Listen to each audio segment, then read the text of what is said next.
Ladies and gentlemen, boys and girls, children of all ages, judging by my calendar, it is August 1st, 2026, the year of our Lord AD, and it is now 3 o'clock Eastern Standard Time. Judging by the looks of it, today is a wrestling holiday. Ladies and gentlemen, happy Summerslam weekend for all those who celebrate. In about 3 more hours, we're kicking off the biggest party of the summer. But before all of the hoopla, before we have a grand Hell in a Cell match, before we have a nightmare versus the so-called best in the world, before all of that, you're here.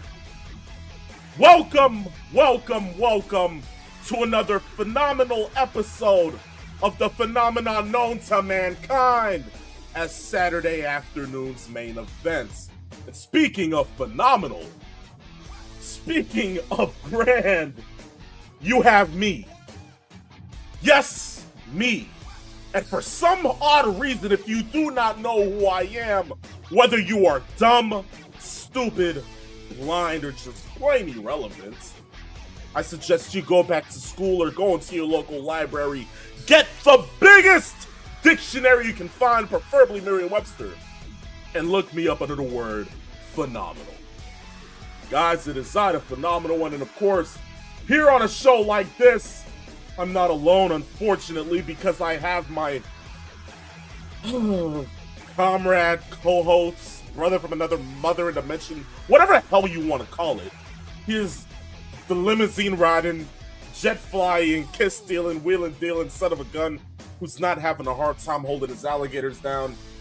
Of course, I have to give him an intro. So, guys, give me 2 claps and a peep snatch. Woo!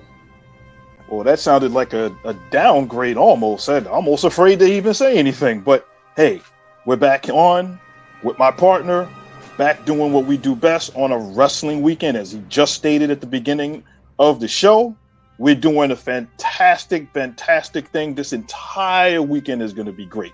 But before you can even get into the weekend, you got to process those 3 tenets that get you ready for a huge wrestling weekend and a big week in wrestling. And that is, of course, laughs, good times, and all the wrestling news possible. We thank you for joining us all here. Another great Saturday afternoon. You know, it's been another consecutive week of you actually showing up here and doing what you do best as a deep voice dynamo. At least I can count on you for going ahead and being here. Will you be here tomorrow? I just have to ask, Mr. Nate, will you be here tomorrow? Well, since tomorrow, it seems like we're going to be doing a watch party for SummerSlam. Of course I'll be there for tomorrow. I can't wait. It's going to be great. Well, at least I can count on you to be there tomorrow. But, yes, you know, peeps, I will be there. Thank you for spearheading the announcement for us here on Saturday afternoon's main event. But like the Peeps Nation said, yes, since SummerSlam is 2 nights, we will delegate night 1 for you guys, the fans of pro wrestling and WWE fans alike, to kick back and relax and watch night 1. But fear not, tomorrow, the likes of me, the phenomenal one, alongside the Peeps Nate, hopefully having Mr. 411 and maybe some other special guests, maybe the return of one Uncle Triple C, to Saturday afternoon's main event for this royal grand sense of a SummerSlam watch party for night 2. We will have that tomorrow, 6 p.m.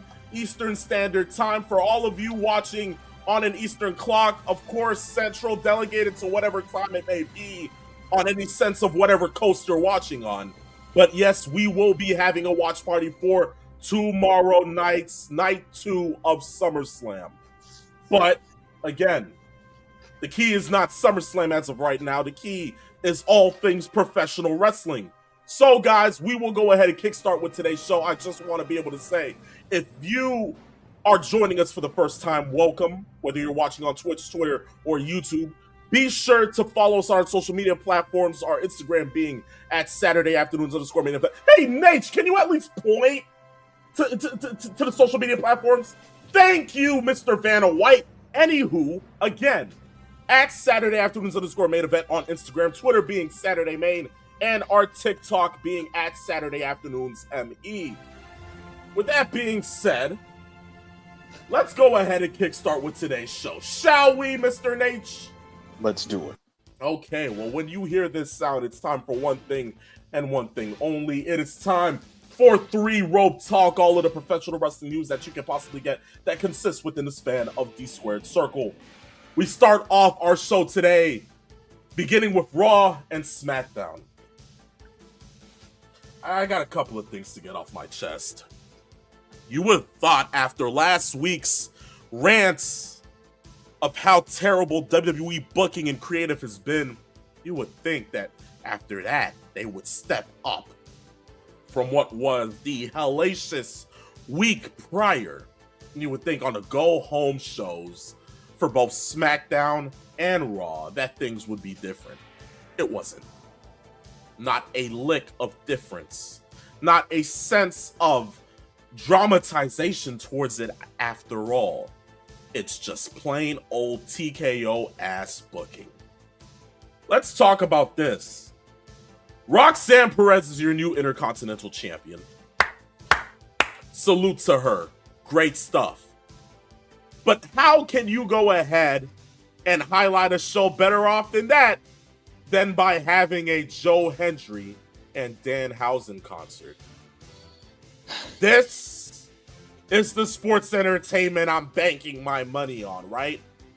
And then you wonder why all these ticket sales and why ratings are down. Joe Hendry and Dan Hausen having a that's the best that you can. Get your pen, peeps.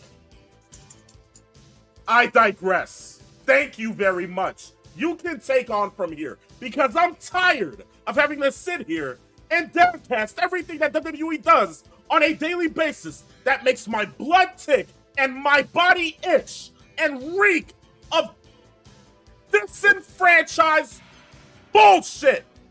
But you know what? Take it away. I'm through. My partner actually sounds a lot like how I sounded about almost 4 years ago when we were on this show talking about how awful creative had been in WWE.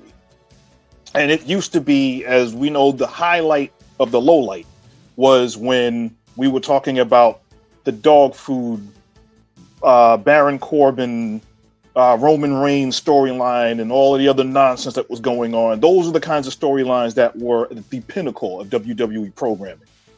And then they've evolved. AEW kind of pushed them to kind of scrap a lot of that stuff. They improved their product on some level. And then it seems like as they've gotten a little bit ahead of where they once were, and the good feelings of what happened with Cody and the storylines with that and the bloodline and all the other things that were going on, they've fallen right back into the same kind of trap. I have to say, without question, that the Joe Hendry Danhausen segment on Monday Night Raw is probably one of the single worst segments I have seen on Monday Night Raw in years. And this is even going back to recent memory of things that have happened on Raw that have been awful. Raw is on Netflix now. And at least when we've watched it on Netflix, the shows have had some redeeming quality to some of the storytelling and even some of the comedy stuff. was a little bit better since joining Netflix over a year and some change ago. There was nothing redeeming about that segment at all. And for those that didn't see the segment, kind of sorry about this, partner, but I got to bring this back up for those that didn't see it. Of course you want to. Seeing Dan Hausen and Joe Hendry in the ring singing a song about "I Believe That You've Been Cursed." And since they were in Los Angeles, they had the LA Clippers cheerleaders singing and dancing around the ring as this was a bad WWF Slammies competition. And then having Ryan Garcia, the boxer in the front row, jumping over the railing and coming in and then becoming part of the festivities. And then having the Judgment Day come in and finish off Danhausen and do what they had to do. For a match, mind you, that is going to be a human monies on a pole match, which sounds like something straight out of the back pocket of one Vince Russo, bro. If I could indemnify any segment on Raw as much as I could, that would be it. And in the process of doing that, they have not only are starting to squander Danhausen's popularity. What's going to eventually happen is they're going to erode what's happened with Joe Hendry. And that is the risk that you run. As if they haven't already. You know, peeps, you had me there for a second, up until the point that you had to bring up recent memory. You're a gazillion years old. Now you've retreated from going ahead and bringing up the 80s. Good for you. Salutations to you. But give me a second here. The fact that we're going ahead and doing human monies on a pole match, and good God, 2026. This is what we've retreated to. But not only that, like you said, Joe Hendry. Joe Hendry, the same individual that was going off and popping during 2024 around WrestleMania season, while The Rock was going ahead and garnering all of the attention with Brian Gerwitz, right? Joe Hendry makes a stop at the Indies with his cool theme song that everybody gets to clap to, as if this is another episode of Sing Along with Vince McMahon doing his theme song of Stand Back with Hulk Hogan on an air electric guitar. Rest in peace to him. But what the hell? You give Danhausen all of the flack, but you think the better way of going ahead and getting yourself marketing is teaming up Danhausen with Joe Hendry. What in the absolute hell are you drinking, Triple H? Nah, but you know what? How about this? Triple H, Lee Fitting, Paul Heyman, for God's sakes. You're sitting there in that booth talking to all of these individuals. And somehow, some way, it didn't cross your mind to sit there and say, you know what? Guys, I don't think this is the direction that we should be taking with all of this stuff. Nah, you sat there and you said, you know what? I'm a Paul Levesque guy now. Let me drink my dumb Paul Levesque juice. As if it didn't already occur to you that Paul Levesque is out here trying to gain back some sense of innocence, growing back his already bald head as the bald fraud that he is, taking off years of our lifespans just to suck blood like Dracula and regain his years back. For what? And as you can see, the lights are dimming on me because I'm losing all sense of hope, thinking, what the hell WWE has become. But you know what? They won't fix it. They won't fix it. This is the hell that WWE has created for us. This is the kind of like-minded piece of trash that they put onto their booking board to say, hey, this works, guys. Anything to get $1 out of the fans. Meanwhile, we don't care. We don't care. But you know what? To even make it, as the lights are even dim, let's talk about it. Obafemi Brock Lesnar, that segment, a weigh-in 2026. What is this? The Giant Gonzalez versus the Great Khali? Did we really have to know their weights going into this? Oh, no, yes. We couldn't get a brawl. We couldn't get a standard face-off inside the cell. Oh, perfect. Oh, the cell can't get raised until after the segment, right? But then, Brock. Look how you guys are making Brock Lesnar look. Even more so, look at how they're making Oba look.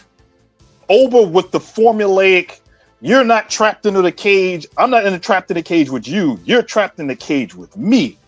that is probably the most formulaic back and forth that I've heard from Oba. I will give Oba credit for one thing that he did, which is literally saving the life of one of the quote unquote police officers that he was supposed to give a fall from grace from, where he picked the guy up and looked like he was about to powerbomb him, but he slipped and almost dumped him on his head, held him, brought him back up, and then powerbombed him. If this was somebody else that wasn't thinking, this guy would be on a gurney somewhere with a neck brace. So I'll give him credit for that he was smart enough and forward thinking enough to do something to save somebody while he was in the middle of a botch. The fact that you can say that Oba protecting a botch from happening is the best thing about this segment tells you already how ass of a segment this was to begin with. WWE, the one that seamlessly has no production issues at all, gives Paul Heyman how many different broken mics to the point that the mic can't even work for Paul Heyman to cut the promo for Brock to begin with. Brock standing there out there looking like an asshat, thinking that he's locking Oba in a cage on his own with all of the security. What do you think is going to happen? Triple H coming out, not doing a goddamn thing! What are you standing there for? What? You're trying to show off your new turkey hairdo? This is what we're doing? What the hell are you standing out there for? Well, Adam Pearce is supposedly trying to sit there and say, oh yeah, Oba, official weight, 303 pounds. Just Brock Lesnar to stand out, not take any official weight, just sit there and be told, oh yeah, I'm 1 pound more. This is the best you could come up with. That sounded like a Vince one-up. That's what that kind of came across as, kind of. You know, the first two promo battles that they've done for the first match at WrestleMania and then the second match in Italy, those two were good because it felt organic. And even the first promo that they did against each other to build the Hell in the Cell was okay. The subsequent last couple of weeks since have been very formulaic and very rudimentary. And I think that when this is finally over, they can then address the 800-pound gorilla in the room, which is the Obafemi title shot that he was supposed to have at SummerSlam because he won King of the Ring. And that's the part that really irks me because I am a huge Obafemi fan. So they need to get that taken care of. We're going to bring up the title in the picture again? Really? Really? When they subsequently just removed it from the thoughts of our minds? Revisionist history from WWE once more? Once again? That's our job to make sure nobody forgets that. Just to make sure. If anybody's going to forget. If anybody's going to forget, peeps, that we forewent a title conclusion. We forewent Obafemi doing double duty as if he possibly can. Just to go ahead and have this match that they haven't built correctly for. Oh yeah, we're totally gonna forget. As if that's ever gonna be erased from our minds when it comes down to the world of WWE. WWE dropped the freaking ball on this one. 10,000 steps ahead before they can even go ahead and get to the beginning of building for this the correct way. But you know what? That's not the only thing that they screwed up. Obviously, we get another week of tasteless Roman Reigns and Seth Rollins segments. Another week. Not one solid real build. Yes. The Shield this. The Shield that. You know what? I'm going to go ahead and put out a competition right now for everybody that watches saying, when it comes down to SummerSlam, night 2, during that match, I want to see how many Shield references Michael Cole pulls out of his keister to try to say that that's the only thing that they could have built to when it came down to this match. Shield this, Shield that. We used to do this. We used to do that. Now I'm going to end you. Now this is going to be the final piece and the final chapter of our story. Really? This is the best that you could have done. Especially when 1/3 of the Shield is now working for the competition that they swear isn't competition. It loses something. You're talking about the same individual that sometimes Roman Reigns and Seth Rollins want to allude to just to get a cheap prop because their promos against each other suck. That same individual? What do they call him? Mox? You know what? Give me a freaking break. Yeah. I'm done with Raw. You know what? Let's go to SmackDown because I have an even bigger bone to break. Okay. Julia. Yeah. Julia. What a name, right? Crazy that we even bring up Julia when guess what? I haven't heard about Jordan Grace within the last 5 months. But you know what? Get the pen again, peeps. I digress. You to be looked at as a more credible female wrestler, but because they wanted to build up the women's division in the WWE, they brought her along one side Rossy Ogawa, who was already being talked about in collusion with WWE to stop Julia from going to AEW or staying alongside New Japan. Oh, they brought her in during WrestleMania 40 weekend, put her alongside William Regal, showed her what kind of pop she would get from an all NXT crowd who understood what she meant to women's wrestling as a whole. And guess what? Fast forward 2.5 years later, here is Julia getting pinned within 5 minutes by Lash Legend, clean on Friday Night SmackDown. A woman who was once an NXT Women's Champion. A long reigning United States champion. Not once, but twice. Oh, but they couldn't do anything with that.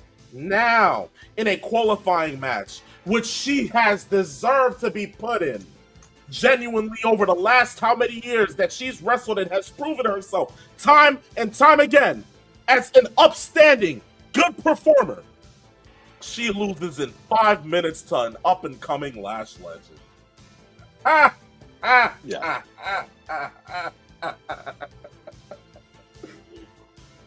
And you mean to tell me that this is the best work WWE has done since sliced bread?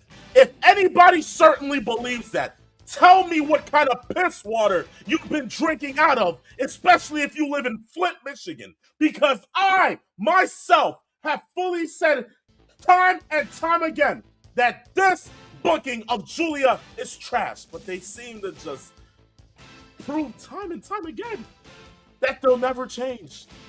Julia. This is what you can do with Julia. Peeps, what is it when it comes down to SmackDown booking? What is it that we're looking at? That when we say they can do better, they just seem to do worse. It seems like they put this show on cruise control. And basically I'm looking at all the results that I wrote down just to make sure that everything is on the up and up. Julia's match it's ironic. Julia got almost no airtime at all in the last subsequent couple of months. But that was really the main event of the show outside of the CM Punk Cody Rhodes blow off at the end. 5 minutes at the end of the show. Now, this is not a knock on Lash Legend because she's going to be a star on SmackDown if she's booked correctly. But the issue is Julia, who, if we remember, we talked about this just a couple of years ago, where it was Stephanie Vaquer, Julia, and Camille. Remember, Camille was the one that we thought was going to be going to WWE, and Julia was supposedly going to AEW, and Stephanie Vaquer, who at the time had wrestled in AEW for about a month or so, we thought that they were going to stay there. That was not the case. Camille, who has barely shown up on TV at all, has actually probably had more of a higher profile on basic media than Julia, who's actually contracted WWE talent. That should tell you something. I've seen more of Camille probably over the last couple of months than I've seen of Julia in a light that anybody has wanted to see. That's because the WWE, with all of the talent that they have, they don't know what to do with a lot of the talent that they have, even after all of the cuts. Motor City Machine Guns and all of the other guys that were cut and all of the people that were on the roster, the Wyatt Six, there were a lot of people that were cut. Karrion Kross and everybody else. And that the talent that they still have on the roster, they're still having a hard time trying to find out what to do with some of the other talent that is there. And like you stated before, and I brought this up last week, Jordan Grace has been AWOL. She has not been on television since April. When are we going to start to see that? Randy Orton disappeared off of TV either for time off, injury, we don't know. but there are talent that's on this roster that hasn't been shown. Julia should have been showcased a long time ago, and she finally got up from underneath the thumb of Kiana James in her storyline, and they've done nothing with her since. But I digress. You spoke about something. You can write that down, whatever you want to do with that, because it's yours. I care less. The reality is, you spoke about something here. Cody Rhodes and CM Punk. You know, this is supposedly supposed to be the main event of tonight's night one, right? This is supposed to be the grand title match where all things are supposed to unfold. Yet, here we are, right? And shout out to Mr. 411 for this. He had already said there are no reactions, no genuine reaction coming from these two when it comes down to the promos that they're booking off of, especially when it comes down to Cody. Last night, again, no care in the world from the audience. None. From where Cody gets interrupted by Punk, they try to pull a LA Knight Roman Reigns-esque type of entrance where Cody gets interrupted, Punk walks out and storms in front of him, Punk stops the music, begins talking about some, oh, it's by accident, this, that, and the third. They try to allude to what was taking place when it comes down to these house shows they've been having, which, okay, cool, you want to tie in the house shows to your storyline. What better does it make when the crowd doesn't give a crap? What betterment does it make when the crowd doesn't care? Yeah. Okay, cool, you're playing off the storyline. Isn't that what house shows are mainly sometimes what they do with house shows? Okay, cool. You're actually doing what's necessary when it comes down to your job. But then what else? Are you making me care? Oh no, but you know what they do? You know what they do to at least blow off some kind of steam? They have an ill-esque fight moment. One where they have to bring out other people from the locker room. Oh, they're both getting the one-up on each other. Oh, who's gonna come out on top? Oh, SummerSlam ends. Oh, the go-home show of SmackDown at SummerSlam ends with these two fighting in the night. And then you have Joe Tessitore with his ill-fated commentary about these two fighting heading into SummerSlam. You know, these are the moments that has me miss the old JR Jim Ross when it came down to the go-home show. Can you imagine JR sounding that ill-fated if Stone Cold and The Rock were going and throwing hands at each other right before SummerSlam? Can you imagine Jerry Lawler sounding that ill-fated? Oh no, but George Tessitore does a great job. My ass!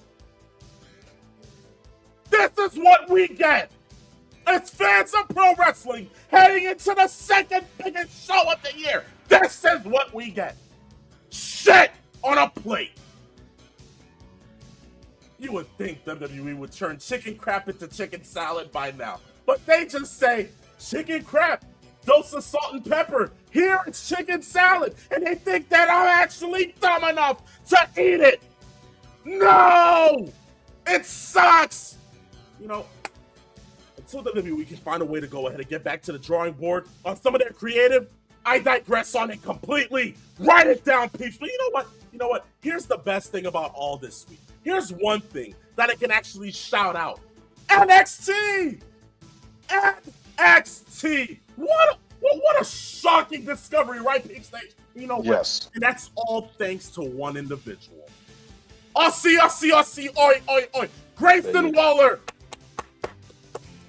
In the words of one Peep Stage, which I hate even quoting him at this point, pat on the back, 15 inches away from a kick in the rear. The promo that he cut this past Tuesday. Because I, myself, amongst a lot of other people, feel that that's the direction that WWE is taking with these NXT guys. All bark, no bite. Everybody knows how to go ahead and wrestle because they were taught by Matt Bloom. Can they cut a promo? No. 10% of the NXT roster is ready to move up to the main roster. All of them are women. I agree. 1,000 times over, I agree. Was most of that a work shoot? Yes. Talking about carrying around 280 pounds of idiot. Shoot. At this point, look how they're making Austin Theory look. He looks like a cuck compared to the person that he's supposed to quote-unquote be with, who also, may I add, her husband is down in NXT, still trying to work a damn broomstick. Oh, my bad. Am I really genuinely breaking the fourth wall right now? No, it's just the truth. Grayson Waller cutting that promo on the NXT roster, great. Them having to go ahead and force him into a main event position, even better. Maybe this is the resurgence that Grayson Waller needs to at least be back on some kind of standing when it comes down to the WWE main roster. But you know what? Leave him in NXT. Shonda is going to know well what to do with him. Keep him there for a little bit. Peeps, what are your thoughts? As most people had looked at this as the NXT pipe bomb, this wasn't a pipe bomb. This was more like an auger. An auger is pretty much a tool that you use to drill holes in dirt and bust up concrete. What I think Grayson Waller did was take an auger to the perception that the only route to the main roster is to be in NXT for a hot minute, then go to the main roster and be famous. And then there are those that are on the main roster that are there, that should be there, that are in catering. But then there are others that are on the main roster that are getting attention and they're throwing them into the wrong part. As the Grayson Waller quote that he did was, you know, they brought me to the main roster and every day it felt like a funeral. But it was a funeral for my own career, but it's a brand new day. And I'm like, okay, that was a shot. Mm-hmm. So I'm pretty sure we know the groundwork is being laid for him. And when we have wrestlers that have a legitimate beef with how they're produced, how they're pushed, and they're given the opportunity to come back and kind of retool their character based on the fact that the main roster dropped the ball with them, this is the route that makes sense. It works. And although I'm sure there was a pretty good reaction from the NXT fans and around people listening, I don't know how big of an audience heard what he said and literally got what he said. We as wrestling fans heard what he said, and we can read between the lines. The question is, will WWE take something with that and move it forward so that when he inevitably comes back to the main roster, they don't treat him the way they treated Karrion Kross or somebody like that, who was in NXT, went to the main roster, they literally dribbled all over themselves and then forced them out the door for no reason at all other than, we don't know what to do with you. The fans like you, but we don't know what to do with you. You know, but it sounds a lot like this other promotion that I know. You know, something along the lines of AEW. You know, which we'll now go ahead and get into to release ourselves from the month of WWE. But when it pertains to AEW, here's my gripe. You know, and don't think for 1 second, Mr. Brain, that I don't see you going ahead and sitting here talking about why not talk about good segments like AEW 2 promos from your double main events? Why not talk about the fact that they took the title off of Thekla to make Willow Nightingale a transitional champion this past weekend on AEW Redemption? Why not talk about that? Why not talk about the fact that Thekla, who has had a great reign as AEW Women's Champion, showing her dominance day in, day out for the last couple of months, now gets put to the side for Willow Nightingale to just be a transitional champion of Mercedes Moné later this month at AEW All In. Oh, but you don't want to talk about that, right? Good wrestling, right? That's all you care about. Good wrestling. They just muffed the whole storyline. Just for what? Yeah. Like, you know, it's funny. Peace Nation said this, to me just a couple of hours ago, saying, you know what? Maybe there's good out of this. Maybe this is because, Willow was the one to begin this downsurgence of Monet by taking her TBS title. So now Monet gets to go ahead and climb back to the top by taking the women's title off of Willow Nightingale. Oh yeah, this is the greatest thing about it, right? Yeah, that's the storyline. That's the storyline. But somehow remove the women's wrestler who has literally promoted the women's division 10 times over for the last couple of months. That's the great thing out of this, right? Yes, salute to Tony Khan. Shut the hell up, you asshat. Shut up. I'm tired of it. I'm genuinely tired of it. Because if you think for 1 second, after that shitty pay-per-view, just for that title change to happen, which meant nothing, should have happened at all. But no, it's great for that to happen. It's great, right? Bullshit. AEW Redemption, a show that didn't need to happen at all, had that title change and nothing else through and through. Nothing else to build character or storyline. Kevin Knight ended up losing, right? And then we have on Dynamite, which carries in later to this past Wednesday. What? Ospreay close to going ahead and killing off Kenny Omega, but doesn't, holds back.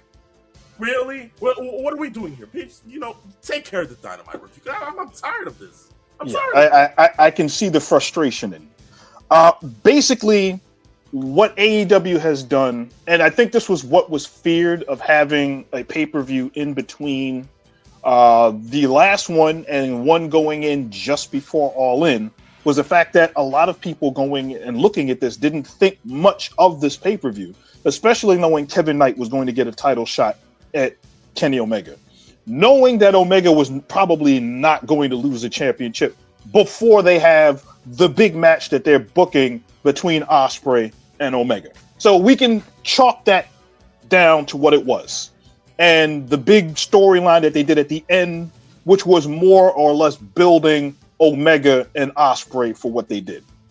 Dynamite, they were building that particular route with their in-ring promo as far as Omega, and I guess the mindset that Tony was going for with this build was that Omega knew he was going to get helped by Ospreay, because this was the story that they've been going with. Ospreay is supposed to be the friend of Omega.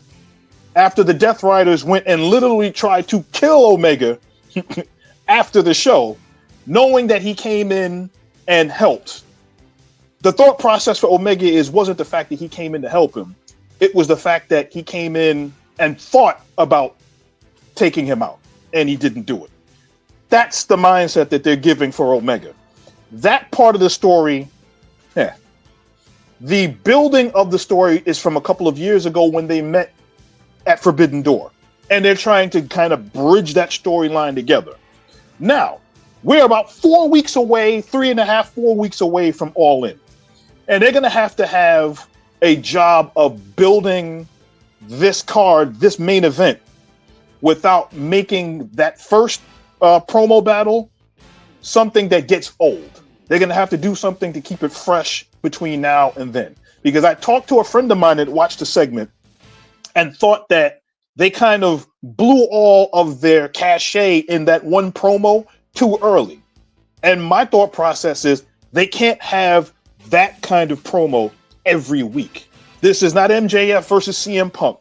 They're not going to be able to sustain that level of intensity every week building into All In. So that's going to definitely be an issue for that. But the promo that they did do was pretty good. But when it pertains down to Dynamite, and it pertains down to how it was doing during this week, I think we can shy away from all of this and now get into the ratings. Peeps, you have the ratings on hand. Yes, I do. Oh, but by the way, even before we get to the ratings, the one thing I will point out that happened not at Dynamite, which I thought they should have done, was at Collision. Don't even get me started. The Motor City Machine Guns? Yes. Finally showing up on AEW. Oh, yes. But if you don't watch Collision, you wouldn't have known unless you follow them on social media. Yes. This is where we delegate people to Collision. 100,000 viewers a week, Collision. This is what we do. In the words of Triple H, this is what we do. This is what we do, peeps. Yes. How amazing! But they couldn't have done it on Dynamite. They couldn't have. They could have. I think they should have. Both shows were in Detroit. It would have made sense to put that on the show, considering, and based on the ratings, you'll understand why I said what I said. Because Dynamite, for the first time in 5 weeks, fell to NXT in the ratings. Not by much. Yes, not by much, but they did. NXT, 680,000 viewers with a 0.10 in the demo. AEW did 676,000 with a 0.12 in the rating. So from that sense, it's looking at the ratings for AEW. That is a huge drop based on the last 3 weeks of coming in over 700,000, and knowing that this was the first show as the fallout for the pay-per-view from Sunday. That's not good. But Collision's ratings, we don't have the Collision ratings for Thursday because they did Collision on Thursday. Last week's Collision, as you were talking about 100,000, they did 427,000 with a 0.07 in the ratings on a Saturday. So Collision's ratings are definitely much more stable for them on a Saturday. So taking that into consideration, at least that worked. TNA's ratings, those are the ratings that you would want to worry about, because we had talked about where the ratings were, and like 2 weeks ago we didn't get any of their ratings. Last week's ratings for TNA, they did 307,000 with a 0.05 in the demo. So hit the 300 marker? Yes, after doing 286 the previous week. Are you smoking crack? Did you? Yes. Did you miss 307,000 with a 0.05 in the rating. The rating actually went up. The demo went up. As a matter of fact, it went up over the last 2 weeks. So yes, it improved. Peeps Nature's is stuttering like a 500-year-old he is. Right. Oh wow. Yeah. Look at that. Drastic changes out here in the pro wrestling community when it comes down to ratings. Yes. Who would have thought? But, Peeps Nate, thank you for your due diligence of doing the ratings. Like the like-minded, deep-voiced dynamo that you are. Although sometimes you do tend to leave somebody out in the dust. But, again, I appreciate it. Thank you very much. But, from there, I think we can go ahead and leave that aside. And that is the end of the first half of Same. We are now going to get into our question of the week. This one, guys, stems from Tombstone City Adam. He says, WWE will find a way to muster up 41 to 42,000 each night this weekend for SummerSlam, even though tickets sold are sub 40K per show. Shall we expect more control heading into Survivor Series when it pertains to creative and the booking of these shows, knowing that it's the stagnant and bad creative that is leading the cause of these ticket sales? I say no. And I say no because WWE tends to not be able to smell their own crap. As we can see, if everybody has kind of gotten to the end of their Unreal screenings, if you can tend to understand, WWE's at a point of putting out bad booking and then somehow finding a way to balance it out by saying that is what they were trying to go for towards the airing of their Unreal shows. Of course, knowing that us, the wrestling fan, aren't stupid enough to believe that. It is just them testing out things as feelers and expecting us to buy it in the end. As of right now, I know for a fact that tickets for tonight's SummerSlam, the tickets sold are at 36,000. Expect an extra 6,000 to come out of nowhere within the next 3 hours. Tomorrow night, it'll be a muster up of a bigger number. We expect that. And in reality, they're going to continue doing that when it comes down to ticket sales. Last night, 4,000 people were at last night's SmackDown. Wow. 4,000. Not even 5K. You couldn't get 5K in for a Green Bay show? Are you kidding me? Right off of the cusp of the go home for SummerSlam, you couldn't even do that. And even is it just me? Did the show even seem live? Because even though the show was live, it felt like it was taped. It didn't even seem like it was live. Don't forget the amount of empty seats that you can even see on the hard cam side, to the point that they started showing even parts where there were tarps around the arena. WWE producing, the production has been great, highlighting the fact that WWE is off the trails right now when it comes down to the numbers that they're pulling off. So as of right now, they're still going to hit us with revisionist history. They're still going to tell us the product is at an all-time high. Sales are great. Oh, they're still going to pull off some type of gate this weekend for tickets sold, even though last year, night one for Summerslam in New York City was at 50K tickets sold. Right now, they're at 36. Sub 37,000. Not even 40K. This is what we're doing. And they're going to lie to us. They're going to continue lying to us. And they're not going to be able to smell their own crap by saying, yo, the product is bad. What is it going to take? I don't know. But guess what? I don't expect it to change anytime soon. I expect Survivor Series to be even worse. And they'll still find a way to butter us up and say that it was good. Yeah. Hey, sorry, what are your thoughts on this question itself? Yeah. Isn't Survivor Series in San Diego this year? No, Outdoor actually, arena? Houston. Houston, I should say. Yeah, you're right. Yeah. Another Great American Ballpark, right? Yeah. I look at it like this. If we're looking at what it's like a chicken or the egg, so to speak. Is it the storylines that's driving the sales, or are the sales driving the need to do the storylines? If you are a wrestling fan and you're looking at what the WWE has been doing as a trend, they do great international business. That's not an issue. AEW does pretty good international business as well. When they go out, matter of fact, next week AEW is going to be in Mexico City. I'm sure they're going to sell that building out. When these wrestling promotions, especially American wrestling promotions, they go overseas, they do great business. It's domestically that you want to see what's going on.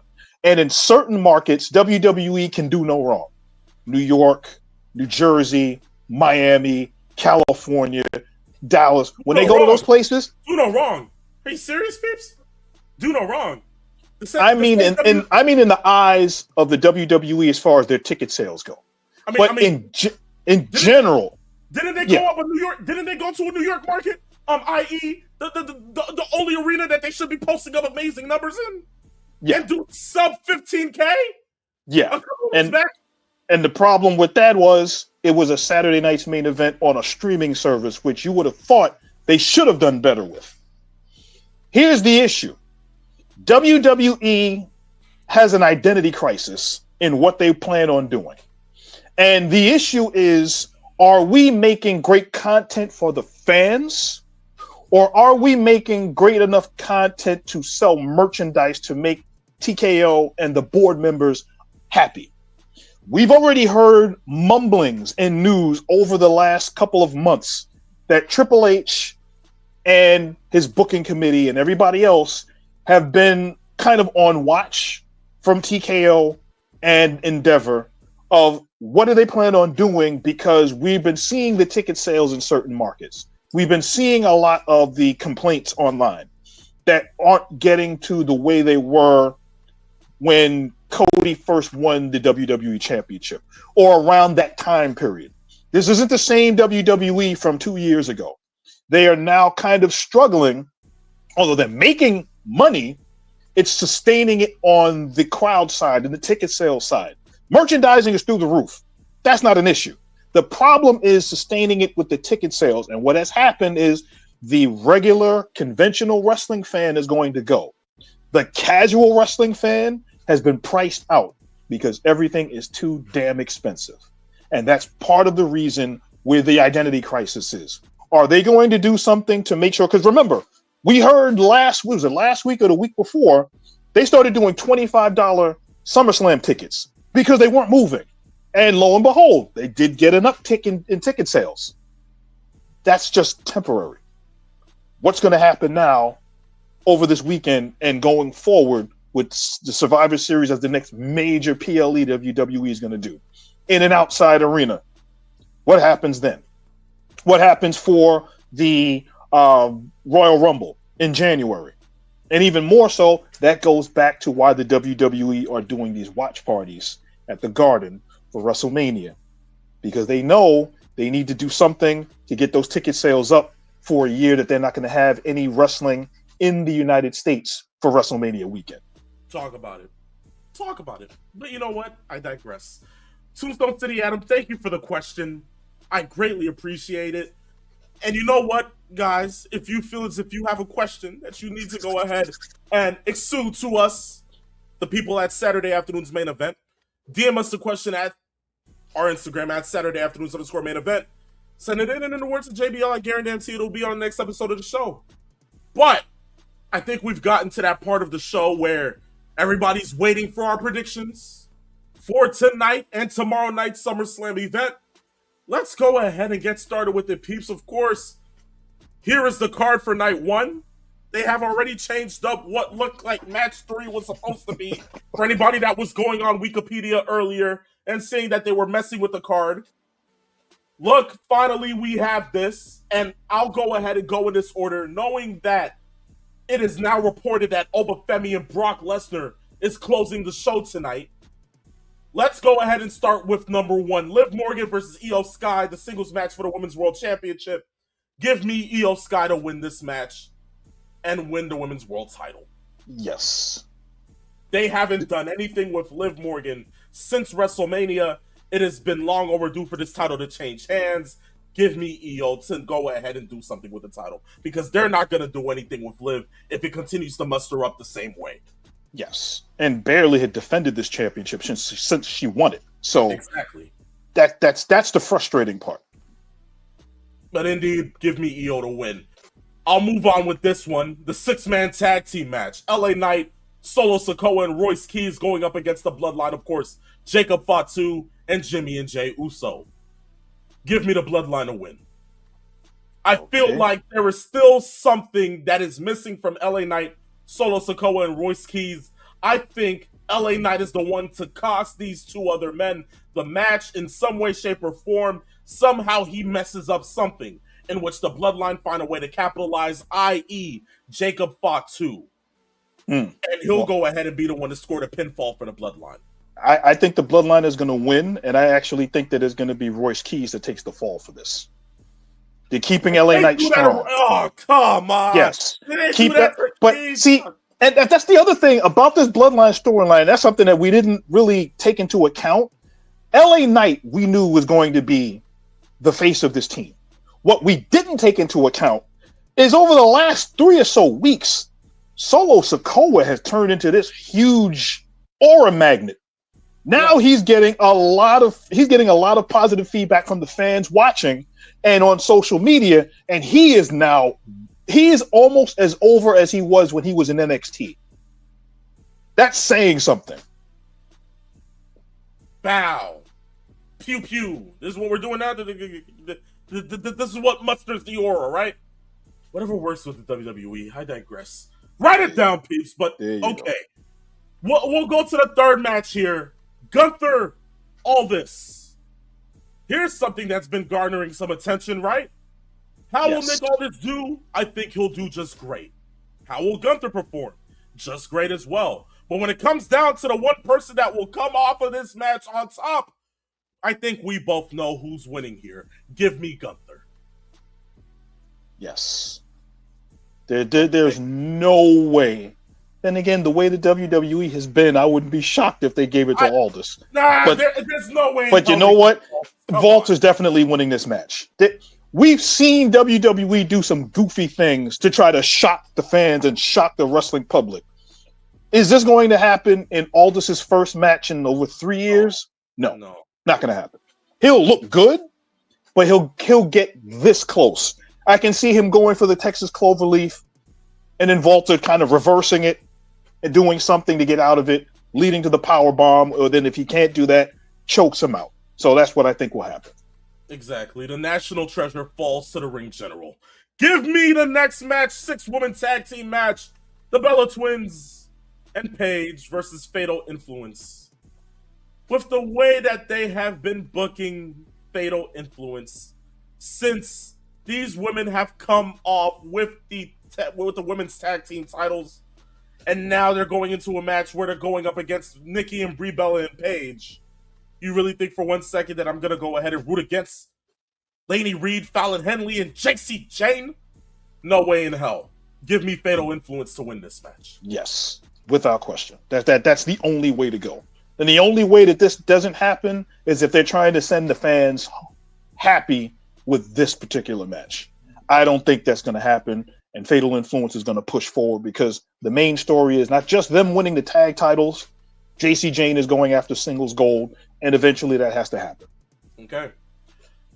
What is announced as a street fight, as per what I've been hearing off of social media, because the chairs at SummerSlam for night one have the cover of CM Punk and Cody Rhodes, and underneath the Undisputed Championship, it says street fight.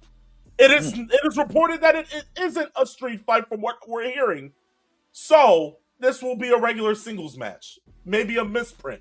Go figure, right? WWE can't even go ahead and stop with the mess-ups. But, from what we're hearing, Punk, Rhodes, singles match for the WWE Undisputed Championship. Punk wins. But, like I've been saying for the last how many weeks, if this isn't the place where Cody Rhodes ultimately turns heel, the WWE will be in a real difficult situation. So again, Punk wins at the cost of Cody Rhodes turning heel. I think either way, if they play it this way, Cody wins, he wins and then turns on Punk. If Punk wins, something happens, Cody snaps. Do we see a more aggressive heel Cody? If this is going to be the turn, I would like to see if they're going to put the belt on Cody. That's the only way that it happens. If that's not the case, I'm going to take Punk. I have to think the way that TKO thinks.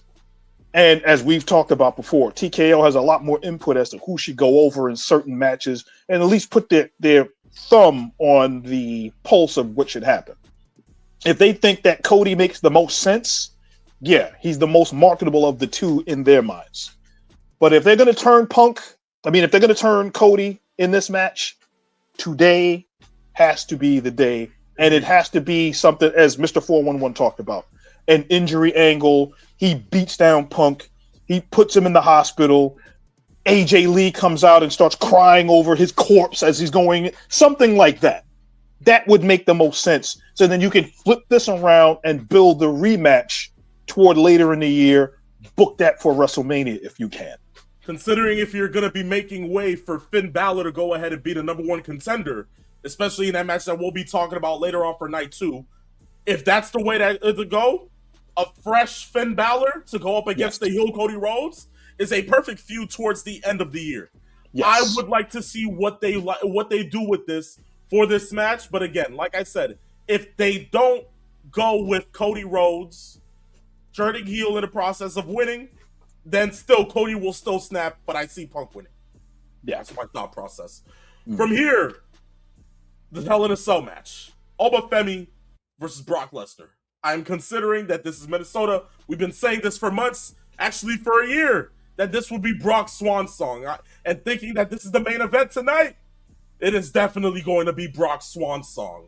And of course, like we've always said, when it comes down to history, and when it comes down to the way that this industry is forwarded, you go out on your back. Obafemi will take the reins by being the much more bigger, unstoppable force within the WWE for years to come and decades to come. So Obafemi will beat Brock Lesnar tonight. Yeah, and that's the way it should be. It doesn't do Brock any good to take Oba in 2 of the 3 matches. It doesn't help Oba at all to lose this match. Oba has to win this match and be done with it. Give Brock his farewell if that's the case, and you move forward. Absolutely.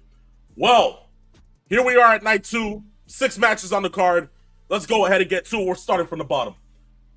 Singles match for the WWE United States Championship. Give me Trick Williams to retain. If they really were to go forward with Baron Corbin beating Trick Williams, I'm having another gripe here. Yeah, next week will sound really, really crazy if that's the case. I don't think there's no way they do this. There's no way. Yeah. If you really have Trick lose to Baron Corbin out of nowhere for some kind of shock factor or some more, Baron Corbin has to have some dirt on Triple H for them to be putting him in this position. Fresh off of nothing, not having a match at all, and then having a flat promo last night on SmackDown. You Yes. caught it. I caught. There's no way in hell Corbin beats Trick Williams tonight. End of story. Trick is retaining. Yes. Of course, the singles match to determine the number one contender for the WWE Undisputed Championship. Give me Finn.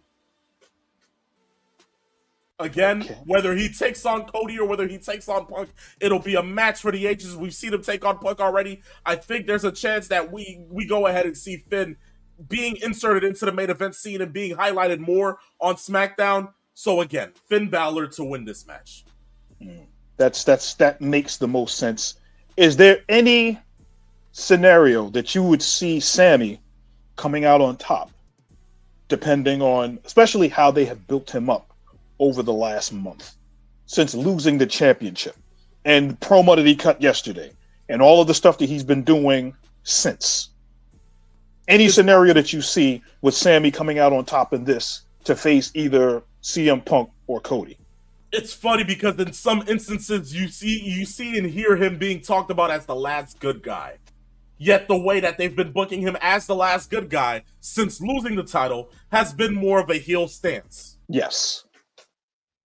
The only way I see him winning is if he does find a way to desperately win in a tweener or a heel stance, and he still tries to portray it as if he is still a good guy.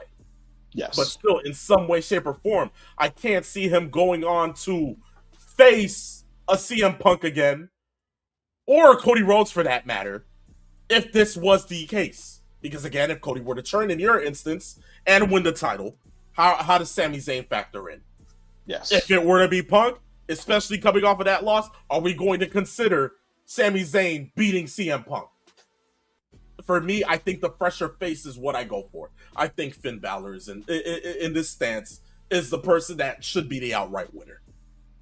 But when we move on from there, the fourth match, the human money's on a pole match. This winner keeps 100.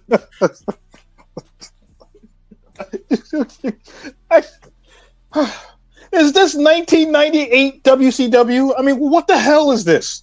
This is like the match that Andre the Giant had with Big John Studd, just to see who would body slam, who would I'm going to squeeze and twist and squeeze again. No. Do we just say Dan Housen and move forward? Talk about put it like this. I will be rooting for Dominic Mysterio in this sense. Danhausen, and I find this hard to believe since he's been in the company. Danhausen is, I believe, 10 or 11-0 since he's been in the company. He hasn't lost a match since he's been in the company. And that's even going on to house shows that he's done. Television, definitely he hasn't lost a match, but he is undefeated. To have this happen, yes. But is Dominic going to win? No. I think they're going to find a way for Danhausen to come out on top and win this match. Such amazing booking for the bastard child Dominic Mysterio, correct? Triple A mega champion, and this is the best that you. Yes, I digress. There you go. Yes, the 5-way ladder match for the interim WWE Women's Champion. You have Tiffany Stratton, you have Jade Cargill, you have Chelsea Green, Charlotte Flair, and one last legend. Pick your poison, peeps. Again, this is interim champion, so until Rhea Ripley comes back, we won't know who will be the better of the ladder. Well, you know what? I'll give you one. Why not for the fun of it? You give me Chelsea Green. That works. I like that in the fact that they're going with this buddy Chelsea Green, Tiffany Stratton kind of deal. And I can kind of see, since Tiffany is the U.S. champ, I can kind of see a scenario where Tiffany has a chance to get to the top, and it's Chelsea that screws her over and then goes up and wins the championship. Somehow, though, I don't think that's going to happen. I think it's going to be Jade Cargill because they still have to make sure that when everything happens and we have a healthy Rhea Ripley come back, that Jade and Rhea are going to be at the top of that match in that card. And I think that's what's going to happen. So even though I do like Chelsea in that one, I still think it's going to be Jade. Well, We agree to disagree on this show, and for me, I'm totally disagreeing with you on this one. Jesus Christ! But okay, going for Jade Cargill, cool, no problem. We're running that shit show back again. Even though the first two matches at WrestleMania and then fast forward wasn't bad, but you know what? Okay, we're running it back. Yeah. At least there's no human monies in this match. I would have figured that if you're gonna put Jade Cargill in this, then Charlotte Flair would be the liable option to feud with for the next couple of months down the line. If that's where you're going, peeps, then okay, I respect it. But I think they're still gonna feud in this match. I just think even if that's the case and Jade wins, Charlotte is still going to be the person that's going to have the feud with her. Because remember, this is an interim championship until Rhea gets back. So I still think they're going to have their feud last maybe a month or so, or however long that they do, and then go from there. Okay. Well, we have yet to see. We'll see what happens when it comes down to Sunday night. But here, the singles match for the Intercontinental title. Penta the champion versus Chad Gable in his hometown of Minnesota. Give me Chad Gable to finally claim the Intercontinental Championship. Yes. If anybody's going to win here in Minnesota, it's going to be Chad. I don't think Brock is going to win his match, that Hell in a Cell match, and I actually believe that Chad, based on how they've been pushing him, it's a great feel-good story after the Lucha Libre stuff that he's gone through. And as far as I'm concerned so far, the match of the year that he had, El Grande Americano versus El Grande Americano, I think going forward, this is the way to go. As the IC title is always the workhorse championship, Penta has been carrying this belt with pride, having great matches, especially his feud that he had. Well, let me even say a feud, but his matches with Javon Evans were really, really good. To see Chad win that belt at home as a homecoming, I can see that. Okay, well, the last match, the singles match for the WWE World Heavyweight Championship. Another Shield reunion, once more for the history books. This time, Roman Reigns finally does cash in that win against Seth Rollins. Yes. And the story. Whoever thinks Seth is winning, you're losing your marbles. I'm sorry, but give me Roman Reigns. Yes. And that, my friends, ladies and gentlemen, marks the end of our predictions and, of course, marks the end of today's show. Ladies and gentlemen, again, you won't be seeing us tonight. You can go and enjoy SummerSlam that takes place in 2 more hours. But tomorrow, 6 p.m. Eastern Standard Time, I will be live on air alongside Mr. Peepsnake and hopefully Mr. 411 and the Uncle Triple C will come along for a watch party of all kind of proportions for night 2 of SummerSlam, hailing from Minneapolis, Minnesota. But on a show like this, we thank you guys for tuning in. We will see you tomorrow and, of course, next week for the Fallout episode for Saturday afternoon's main event. But it's on a show like this that here at SAME that I put the phenomenal one. And I, the Peeps Nate, and for, of course, Mr. 411, we came. We saw. And in the words of the visionless Paul Heyman, send us home. We conquered. You sound less maniacal at times, you know? I'll give you that. Anywho, peace, love, farewell.